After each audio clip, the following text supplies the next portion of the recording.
A Greek soccer player has been banned for life for giving the Nazi salute at a game. His name is Giorgos Katidis, I think I'm saying that right, a 20-year-old Greek soccer player. He celebrated the game-winning goal on Saturday by giving the Nazi salute to fans in Athens, but that has banned him for life from representing his country in international tournaments. Yeah. The Hellenic Football Federation, in the ban, they said, the player's action to salute to spectators in a Nazi manner is a severe provocation, insults all the victims of Nazi barbarity, and injures the deeply pacifist and human character of the game.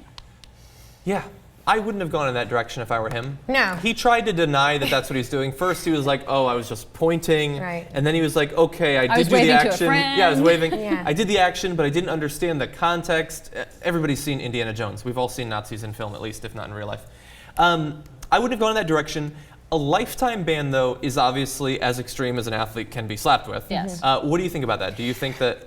Well, I wonder too, with everything that's going on in Greece right now, with the neo-fascists, like the Golden Dawn Party and all of that happening, I wonder if this was like a huge, like, they punished him even more to say that. Maybe. I don't know. They're like, we're going to bring down the hammer because everything that's going on, we want to send a message to people that we don't stand for this and we're not going to allow this. I don't know, because it seems pretty, I mean, yes, it's a horrific thing to do, but it seems pretty extreme. Extreme, yeah. I mean, that's a big deal. Soccer is a huge deal over there, and also Greece had such a difficult history with the Nazi occupation. Now, true. he said, the player himself said, Katidis said, "I want to clarify that I'm not a fascist or neo-Nazi or racist. I have a stepbrother from Puerto Rico, and all my family are from the Black Sea and have experienced racism in the worst ways." That's my favorite. I'm sorry when people are like, "I'm not a racist. I have a black friend." It's like, come on, how many times are we gonna? I mean, he's really lazy and everything, but I'm friends with him. Right. Yeah, I understand the context of the economic problems in Greece. It's not unique in that it leads to extreme parties like fascism. Like that happens a lot. But how could he have thought that was going to play well?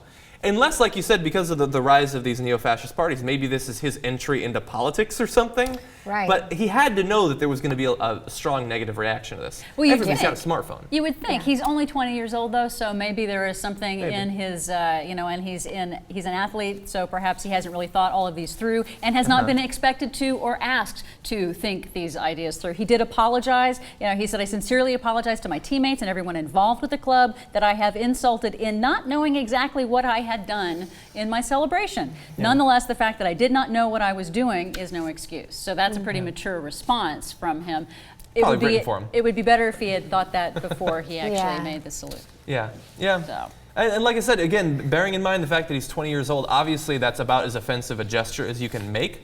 But I wonder about the possibility of that will always be too soon. No, I get that. Good point. That gesture will always be too soon. But like, let's say hypothetically he was found in costume. For Halloween he was going as a Nazi, or he said something that sort of seemed to support the neo-fascist parties, or like, I wonder, a lifetime ban, like there is the possibility of a slippery slope for other political persuasions, or says something racist, like, he did not say, "I'm a Nazi, everyone should be Nazis." He made a symbol. And so to some extent, this is sort of a thought crime that we are criminalizing here. Yeah. Like, we're assuming that he is thinking things that he might or might not be. That he might not have thought through, So it's you come to, this intellectual maturity on these things at your own pace. And so maybe that is something that he's a little slow on. It does seem like they made an example of him.